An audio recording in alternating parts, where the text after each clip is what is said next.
Hi, my name's Marie Hopkinson. I'm an acupuncturist and a herbalist, and on today's video we're going to be talking about my 20 years in Chinese medicine practice. I'm making a series, 20 videos to celebrate 20 years of practice. Hope you can enjoy this series. Today I'm going to be talking about some interesting things that have happened to me on my journey as a Chinese medicine practitioner. What are some of the most memorable things that I can bring to memory? Remember. One of the most memorable things that happened to me in all my time was when I went to a trade show in China for a business. At this time I had a retail shop as well as my Chinese medicine practice, and I used to go to China maybe at some points 2 times a year, and would go to a thing called the Canton Fair, which is a big giant fair where people would go to find goods and wares and things like that. Basically, if you could imagine everything in the whole world that's ever made, the Canton Fair would have it. And it was over 3 weeks, and each week would be different things, and each week would be maybe 5 days it would be open. And if you walked the whole thing, it would take you 5 days, like full days, to walk the whole floors. I can't remember exactly how much. Anyway, it's huge. It's giant. It's this massive fair.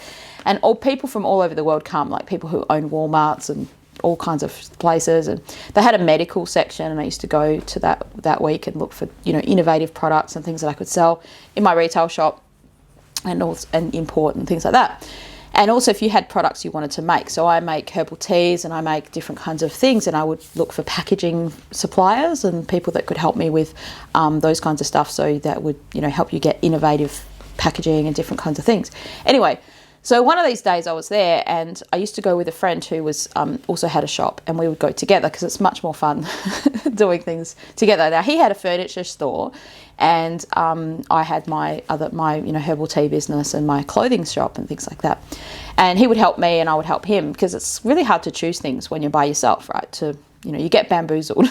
There's so much stuff there, and sometimes if you went by yourself, you would just come home from China with goodness knows what you've chosen, because there was no one there to kind of riff things off, and not rip things off, discuss, do you think my customers will like this, what about this and that. Anyway, so this one time I was there, and it was probably the afternoon. I was really tired, like it's just been, your eyes are hanging out of your head because you've been wandering around this place the whole day and really absorbing lots of stuff. It's trying to engage in things and not miss opportunities and blah blah blah. And anyway, we got to this massive furniture place, and it was all antique Chinese furniture, which was beautiful furniture. And my friend was picking out a container's worth of furniture to send back to Australia. So he was going through this display and looking through their catalogue, and also looking at what this stock they had. They had a huge amount of stock that they would bring to Guangzhou to show at the fair. And so I just sort of sat down, and I was kind of, hoping for a little bit of a rest, because my mind was just gone at that point. And these ladies were there, as part of the fair. And one of the things my friend used to have a lot of fun doing in China was he used to like telling people what I did for a job, because in China they just really love Chinese medicine. Funny that, but they do. And they really respected it, way more than people respect it here, like where I'm from in Australia.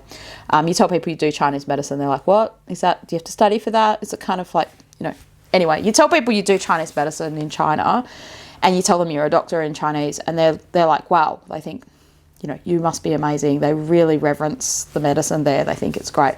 And especially they know it's so hard for a Westerner to learn it as well.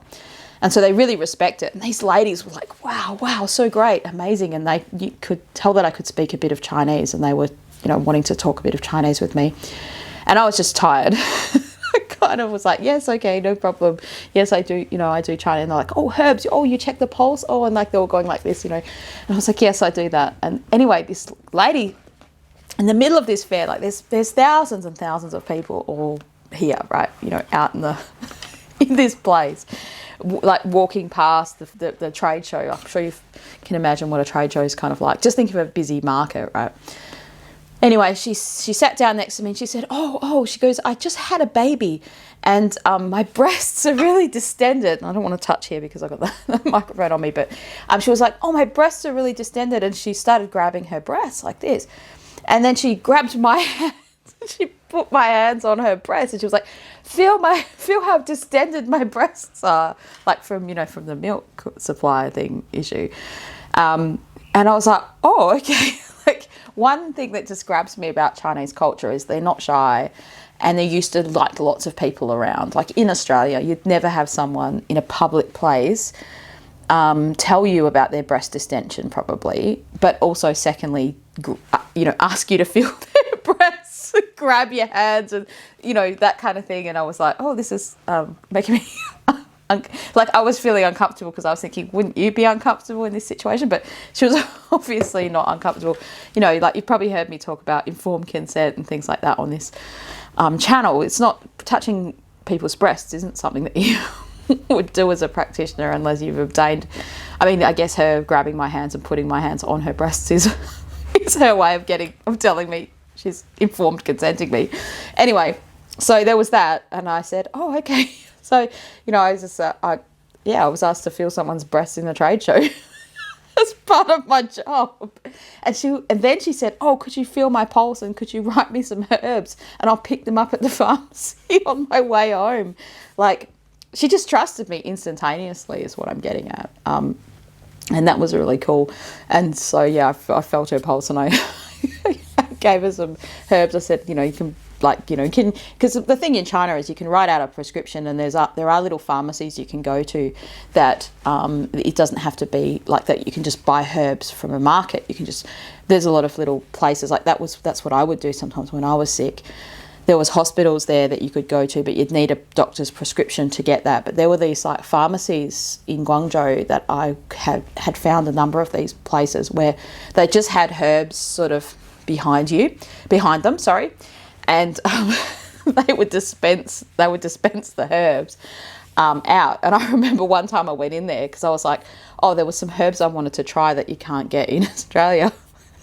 So I went there and I just had written them in Chinese, just these two herbs with nothing else added in there. There was just those herbs. I think I had other ingredients at home I wanted to add in or something like that, and as in my hotel. And he just looked at me like, oh, you just want those two herbs? That's quite weird. Like, but they dispensed them out and gave them to me anyway. You know, sort of like, well, try it at your own risk. Anyway, so yeah, that was my experience. That was one of my memorable experiences, and maybe the most memorable experience. It was just very strange. But yeah, it was always a thing where you'd show people your card in China, and they will be like, this is people that are not affiliated with Chinese medicine. They would just be like, wow, like that's so cool, that's so interesting. Yeah, and so that was one of my most memorable experiences in Chinese medicine. So I hope this video has been interesting to you, and if it has, then like and subscribe to the channel.